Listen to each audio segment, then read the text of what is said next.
So I just saw Disney's 66 animated movie Wish. Execute Order 66. And to give you my complete honest opinion on it, it was boring. The plot wasn't that interesting. The world was dull. The villain had some cool qualities to him, but let's be honest, he ain't no Hades or Ursula. Body language. And Asha, Asha. She had the potential to be little girl's favorite Disney character, but the story didn't give her enough depth where she wasn't that memorable. But this ain't no Wish review. Everybody trashed the movie when it came out, and I'm not going to do that here. But what I am going to do is talk about how Disney missed the opportunity to make their 66 big film and where it could have made them millions. That's what you think. But before I dive into this video, can you leave us a like, comment, and subscribe to our channel, please? Thank you. We will really appreciate it. Now let's go. Let's get started. In the year 2023, Disney struggled to make a hit. They had 7 major motion pictures to release in theaters, and 2 out of the 7 were commercial and critical hits. Those are Laker numbers right there. I'm just playing. But seriously, in 2019, Disney had 7 movies that all made $1 billion. But since the pandemic, they haven't made that $1 billion streak. And here lately, it seemed a little bit desperate, like they're trying to capture the magic they used to have, like by announcing sequels to hit movies, more live action remakes. I mean, for real, Disney, do we really need a live action Moana movie? Moana isn't even 10 years old yet, and we're getting a live action movie of that instead of a live action version of Treasure Planet or Atlantis. I mean, where are those remakes at, Disney? These are important questions. One of the main complaints that people have about Disney is that they have no creativity and just rely on nostalgia. And my answer to that is, double down on those complaints, Disney. What the hell did you just say? You heard what I said. Double down on this idea, Disney. For those who are about to dislike this video and leave, just hang on there. Let me explain. While Disney was having flops and failures last year, they did manage to make something that kind of went under the radar. Once Upon a Studio. Now, those of you asking, well, Once Upon a Studio is a short film that was made by Disney that centers on Mickey Mouse and every animated motion picture Disney character. No Pixar characters here. They're all trying to take a group picture to celebrate Disney's 100-year anniversary. And watching this short, it had me thinking, This is pretty good. I enjoyed this short film because, one, it was great to see all the Disney characters I grew up with, including the new ones, interacting with one another. Because I'm not gonna lie, when I saw Jim and Milo, Jim from Treasure Planet and Milo Dash from Atlantis in this short, I had goosebumps. And the story was pretty simple. All the characters had to come together to take a picture. And having Mickey Mouse as the main character, I thought that was brilliant. I'll come back to this later though. Nevertheless, watching this, I had this thought that may offend some people, but this was the best Disney film in quite some time. And I can't say the last time I saw a Disney movie, I had said, damn, that was a great movie. Well, to be honest with you, that live action Chip and Dale Rescue Rangers movie was actually pretty good. But it wasn't great, it was just good. I enjoyed it. But I'm talking about the Lion King and Beauty and the Beast level of great, where those movies will be classic until the end of time. And it hasn't been that lately. But honestly, I could say that if Disney made Once Upon a Studio into a full-length movie, and I'm not talking about a Disney Plus movie, I'm talking about a theatrical release movie. If they did this, I promise you, it would be one of Disney's best movies to date. Let me explain. So we all know that House of Mouse can market the hell out of a movie, especially when they believe that movie is going to be a big hit. If Once Upon a Studio was to get made, you'll see thousands of posters of your favorite Disney characters mashed up with other characters. Like for example, it would be cool to see a poster with Milo Dash from Atlantis and Jim Hawkins from Treasure Planet in one poster. Man, I would love to see that. Or see another poster with Stitch antagonizing Donald Duck. But I think one of the main things that will pull audience in are the trailer and TV spots. Once that teaser trailer is uploaded on the internet, I personally feel that it will have people talking, it will go viral. Seeing that trailer should sell the movie on the tone and the feeling of the movie. The number one tone of this movie should have the sweet cherry feeling of nostalgia. Pointless nostalgia. Along with some comedy too. The trailer playing on nostalgia, seeing all these characters that we all grew up with, rather be the golden age of Disney, the Renaissance era, the experimental era. Anybody remember that Disney movie? Anyways, having the trailer and TV spots show all these characters in one movie will unite Disney fans leaning to a hit movie. But with a movie like this, you have to give the audience more than a tone and all these fantastical characters, but give them a setting of wonder and a character that we all know and love. And I'm talking about the mouse himself. So with a movie that has all these Disney characters in one movie, what would it be about? Who would be centered on? Where would it take place? Who would even direct such a heavy movie like this? One question at a time, please. In the short, the plot is simple and pleasant. Let's have all these different Disney characters take a picture for the 100th anniversary of the company. By the way, in the short, I love that Goofy is the one to take the picture. But since we're talking about a major motion picture, the plot should be a little bit more interesting. Listen, I'm not against a simple plot. Hell, sometimes those are the best plots. But if Disney hired me to write this movie, who would I center it on and what would it be about? Well, actually, I have two characters. Mickey Mouse, because he's the one that started it all, plus he's the main character in the short, and an actual real-life person. I'll get back to that later. But I'm not just saying Mickey Mouse because he's the face of Disney. It's that we haven't seen him in his own major motion picture. And plus, let's be honest, he's not that interesting of a character. Hey, I didn't want to say it, but it's true. Mickey Mouse is nothing more than a mascot, and I want him to be more than that. He deserves to be more than that. He's a character that's been around for more than 90 years, and the only thing we've seen him in is some shorts, that new ride at Disneyland, some straight-to-video movies, and House of Mouse. Seriously, people, when is that going to be on Disney Plus? I've been waiting on that to show up on Disney Plus for 4 years. I need it now. But if you think about it, we've never seen Mickey Mouse in a full-length theatrical movie. We've seen Goofy in a theatrical movie. While Donald Duck hasn't had his own movie, we've seen him in DuckTales. But Mickey, where's his movie at? To go on a little side tangent, I saw a YouTube video that theorized the reason why we don't see Mickey Mouse in movies or a series like his homeboys is because Mickey Mouse is so precious to Disney. By him being the face of the company, they wouldn't want anyone to ruin his image. But in a major motion picture to release in theaters, I can change that. See, if I sat down in front of Disney producers and they asked me, pitch us this movie, and honestly, my thoughts, I would say, hey, let's keep that same energy of the short, but let's, have a fresh new takes on it. For example, we keep the live action / animation hybrid to the film, and we have it be a mashup between Night at the Museum and Chip and Dale Rescue Rangers, a movie that came out a few years ago. Good movie. And the start of the movie, where the characters that actually live at Disney Studios come to life after all the employees leave the premises, which happened in the short. And the movie starts off with all the characters throwing a party for Elsa and Anna for the success of Frozen 4 being greenlit. Cause, let's admit it, there's going to be a fourth one anyway.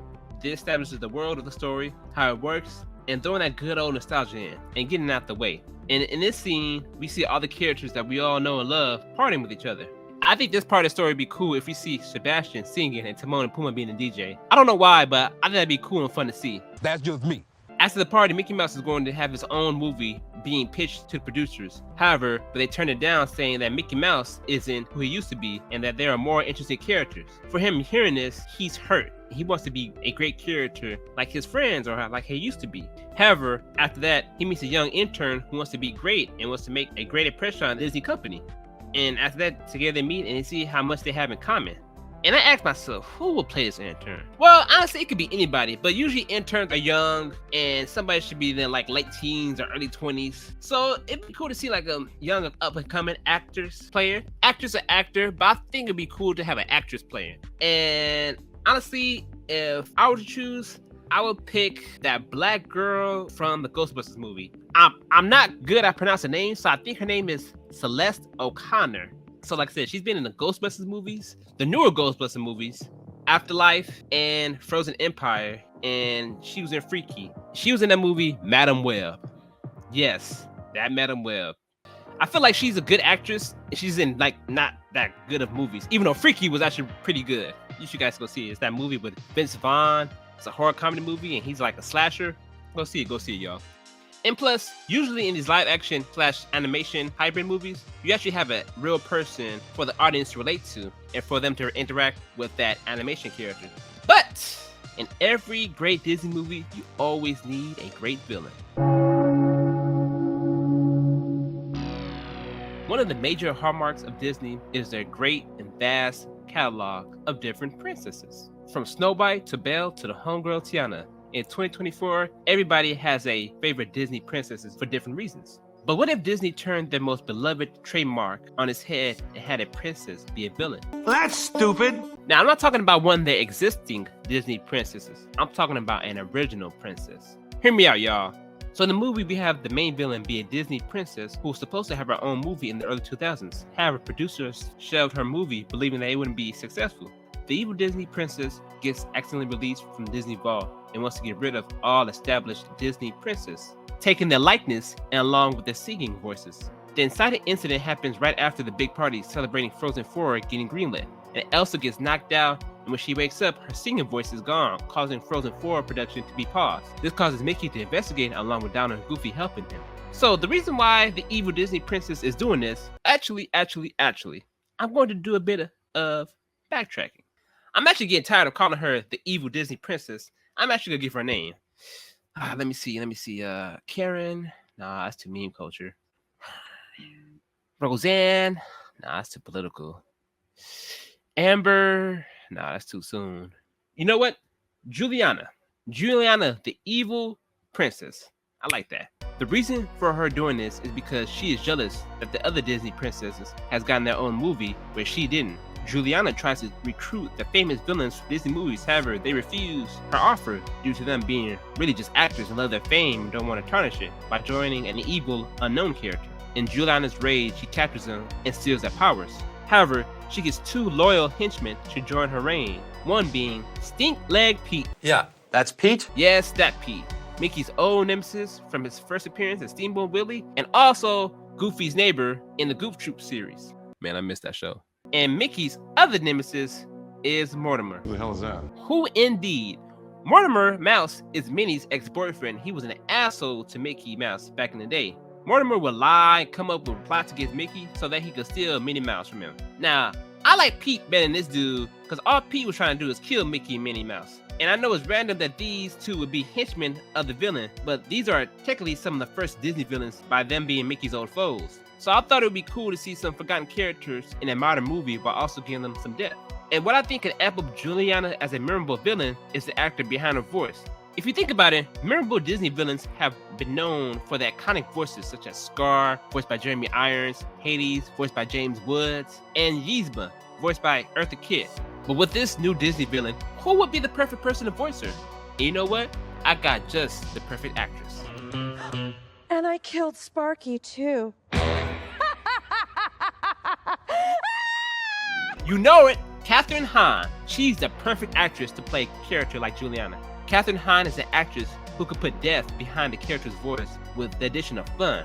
And I wouldn't want this movie to be a musical, but if they did have a musical spot, I would only want it for Juliana as a singing part, and we all know Kathryn Hahn can kill it on the musical note. And the plus side, we've seen Kathryn Hahn play villains in both WandaVision and Spider-Man Into the Spider-Verse, where she voiced the female Dr. Octopus. And in both roles, she was great. In a role like this, I believe she can make this villain memorable and fun. A movie with the majority of Disney's catalog, and this being their most ambitious movie yet, only one talented director can handle this film. Who you got? Now, there are a plethora of directors that can direct this type of movie, but some of you may ask, why not the directors of the original short? Those guys' names are Dan Abraham and Trent Corey. Those two guys did a great job with the short. However, I don't know enough about them for me to be like, he's the one. My first guess for someone to direct this film is Jon Favreau. It's funny because I don't even call him Jon Favreau, I call him D-Bob, from his character from Rudy. Jon Favreau is the director of a few Disney movies, including Marvel and a few Star Wars projects. And the reason I'm bringing up Jon Favreau is not because he's directed these tentpole movies, but a few years ago, he was attached to direct a movie similar to Once Upon a Studio. It was called The Magic Kingdom. It was Disney's version of the 90 Museum, where all the characters from Disneyland attractions would come to life during the nighttime, but the movie was never made. Another person who I feel is a great choice to direct this type of movie is Robert Zemeckis. For the people who don't know who Robert Zemeckis is, he is the director of some of your movies that you probably haven't heard of, like Back to the Future, Forrest Gump, Who Framed Roger Rabbit, Flight, and many more. It blew my mind when I found out that Robert Zemeckis directed all of these. But as of lately, Robert Zemeckis movies have been hitting with people, but with the right script, along with a great execution in directing, I'm sure he'll kill it. So, out of the three, who do I honestly feel is the right choice to direct this movie? Well, I'm gonna have to say Robert Zemeckis. Due to him directing a movie like Once Upon a Studio, which was Who Framed Roger Rabbit, that is the best live action / animation hybrid movie to this day. Now, if we come to the third act of this movie, and everyone wants to know how all these characters are going to come together and defeat this threat. I know at this point in pop culture, everyone's tired of big superhero battles in all their movies and yearn for something different. So instead of a big CGI battle, how about a cool Disney 2D animation heist? That sounds sexy. The climax of the movie takes place at the happiest place on earth. You know it, Disneyland. Juliana takes her henchmen and tries to make her own movie at Disneyland. But it's a dark and twisted version of the famous theme park where it's a horrific wasteland. And it's up to our favorite Disney characters to stop her from doing that. I feel like a heist is perfect for all these different Disney characters because I can't see Disney characters being in an Avengers level fight. That's what Kingdom Hearts is for. With a heist, each of the characters can put their wits and abilities into the plan where a battle is all brute force. But the thing is, who will we see execute this heist? Well, of course, the mouse himself has to be the center of the heist. But he wouldn't be the one planning out the heist. Yes, I know he's the main character of the story, but I don't think it's fitting of Mickey Mouse character to plan out a heist. To me, the perfect character that would be the one planning out the heist is Nick Wilde himself, that slick fox from Zootopia. He was not only a criminal in Zootopia, but he was smart and a great planner. But we also need somebody who has great knowledge of hacking skills, because we need somebody who is smart behind the computer, and that would be Hero from Big Hero 6. Then, to get into places more stealthy, for me, is Flynn Rider from Tangled, and Aladdin from Aladdin, and Asha from Wish. I say Asha from Wish because she's a good character that was wasted in a mediocre movie.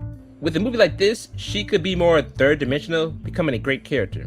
Now, also, then if we need somebody to get to small places, I feel like it's perfect for Chip and Dale to do it. And not that classic Chip and Dale, I want that Rescue Rangers Chip and Dale. Fans will eat that up, I promise you. Then the getaway driver will be Vanellope from Wreck-It Ralph.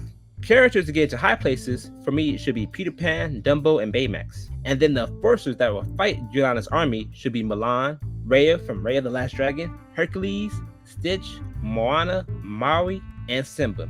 Those are the perfect characters for a fight. The ones that would be the receivers in the situation would be Mickey, Donald, Goofy, and Celeste O'Connor's character.